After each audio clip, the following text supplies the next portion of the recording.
اور جب ابراہیم اور اسماعیل بیت اللہ کی دیواریں اٹھا رہے تھے اور یہ کہتے جاتے تھے، اے ہمارے رب، قبول کر ہم سے، یقیناً تو ہی سننے والا جاننے والا ہے۔ اے ہمارے رب، ہم کو اپنا فرما بردار بنا اور ہماری نسل میں سے اپنی ایک فرما بردار امت اٹھا، اور ہم کو ہماری عبادت کے طریقے بتا اور ہم کو معاف فرما، تو معاف کرنے والا رحم کرنے والا ہے۔ اے ہمارے رب، اور انہی میں کا ایک رسول اٹھا جو ان کو تیری آیتیں سنائے اور ان کو کتاب اور حکمت کی تعلیم دے اور ان کا تزکیہ کرے۔ بے شک تو زبردست ہے، حکمت والا ہے۔ تشریح: اللہ کا یہ فیصلہ تھا کہ وہ حجاز کو اسلام کی دعوت کا عالمی مرکز بنائے۔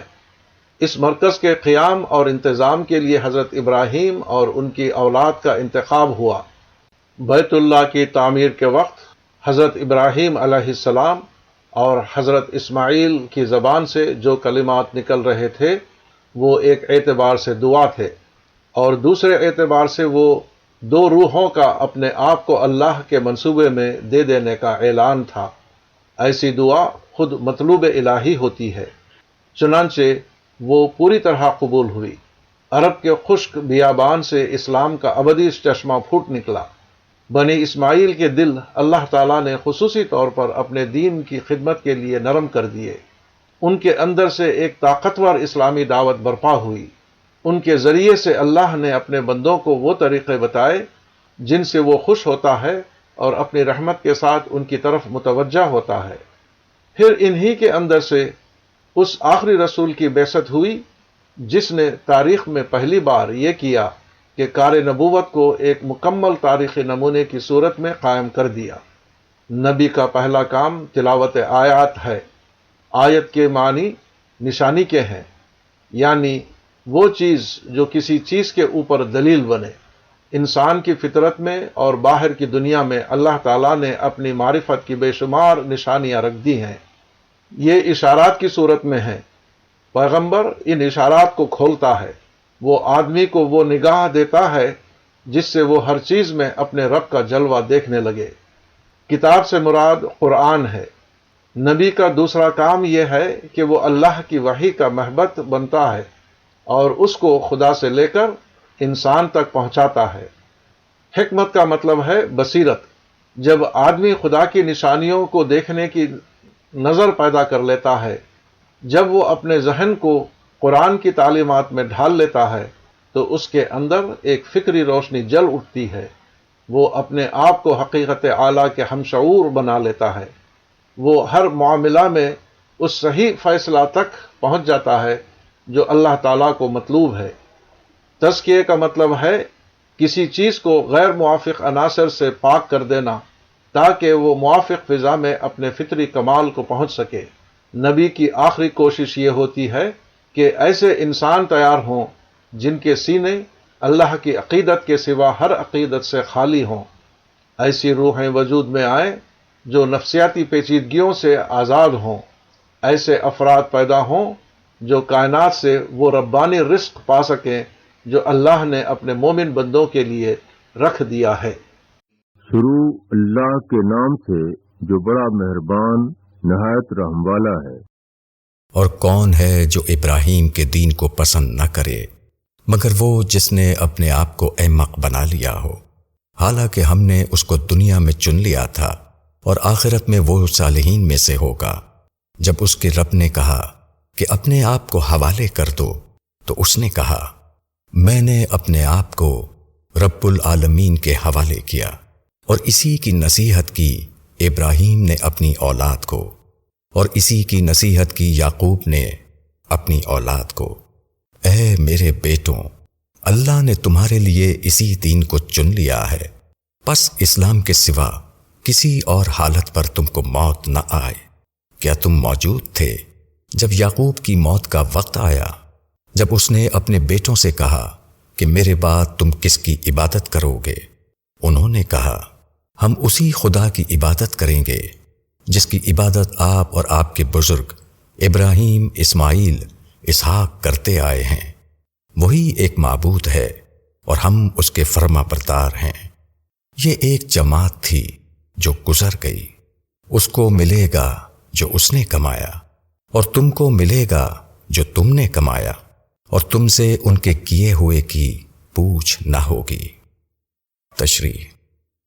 رسول اللہ صلی اللہ علیہ وسلم کی دعوت عین وہی تھی جو حضرت ابراہیم علیہ السلام کی دعوت تھی، مگر یہود جو حضرت ابراہیم علیہ السلام کا پیرو ہونے پر فخر کرتے تھے، آپ صلی اللہ علیہ وسلم کی دعوت کے سب سے بڑے مخالف بن گئے۔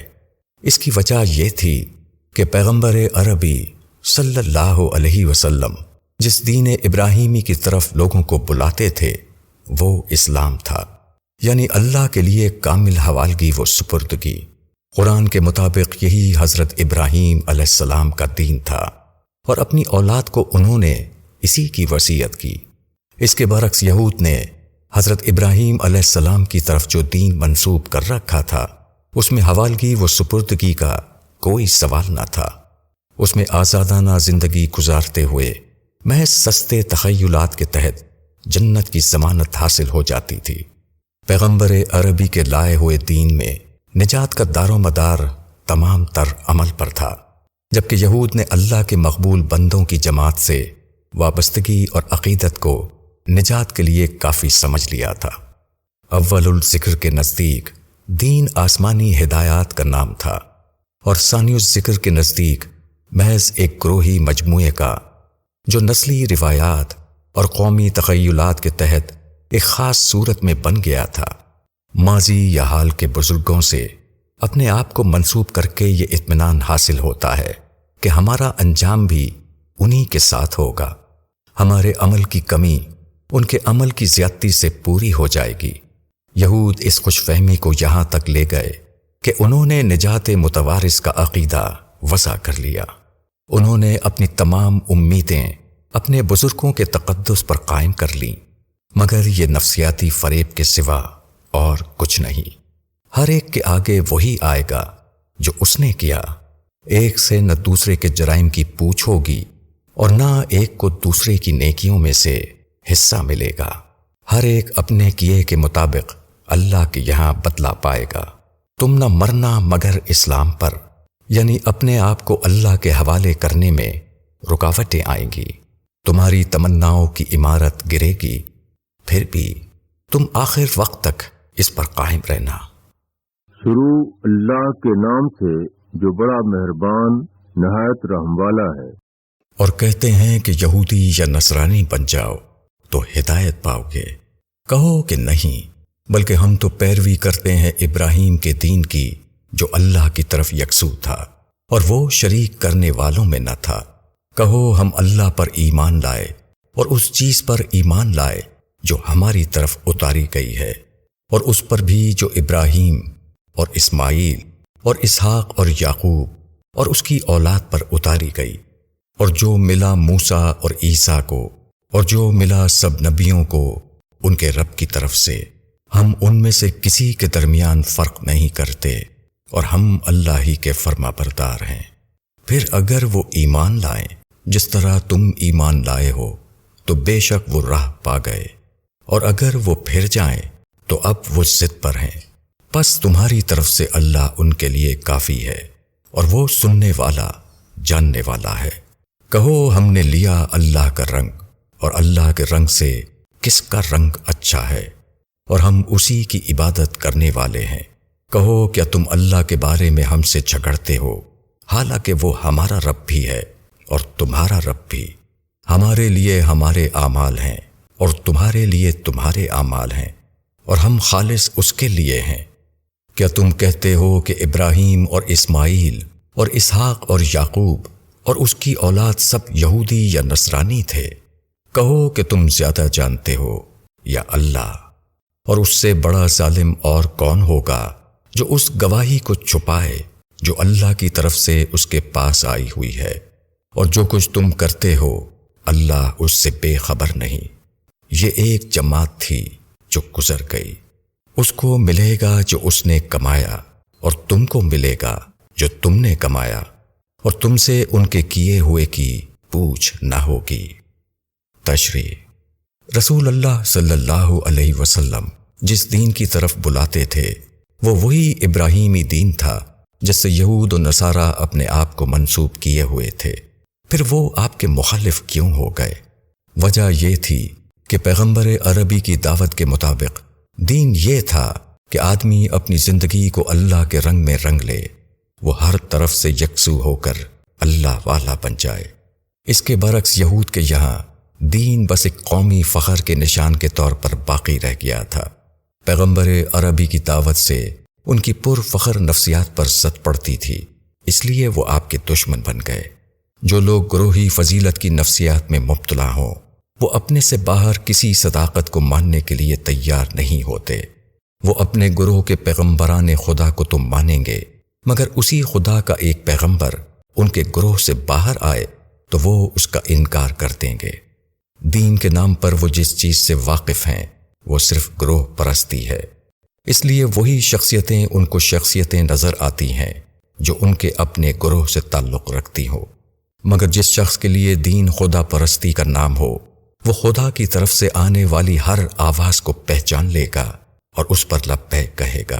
یہود کے علماء کے لیے یہ سمجھنا مشکل نہ تھا کہ پیغمبر عربی صلی اللہ علیہ وسلم اللہ کے آخری رسول ہیں اور ان کی دعوت سچی خدا پرستی کی دعوت ہے، مگر اپنی بڑائی کو قائم رکھنے کی خاطر انہوں نے لوگوں کے سامنے ایک ایسی حقیقت کا اعلان نہیں کیا جس کا اعلان کرنا ان کے اوپر خدا کی طرف سے فرض کیا گیا تھا۔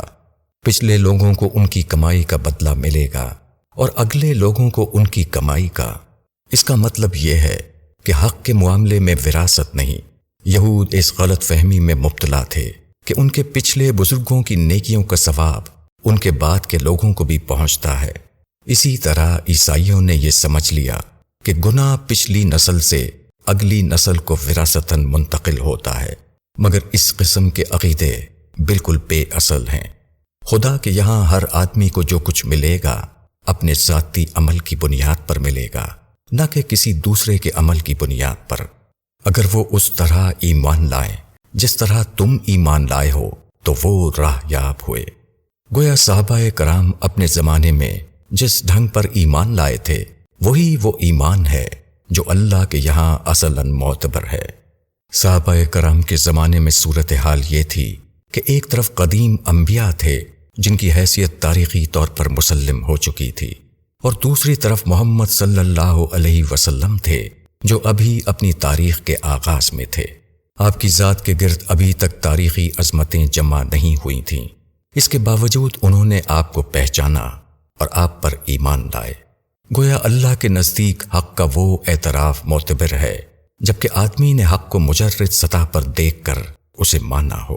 حق جب قومی وراثت بن جائے یا تاریخی عمل کے نتیجے میں اس کے گرد عظمت کے مینار کھڑے ہو چکے ہوں تو حق کا ماننا حق کو ماننا نہیں ہوتا، بلکہ ایک ایسی چیز کو ماننا ہوتا ہے جو قومی فخر اور تاریخی تقاضا بن چکی ہو۔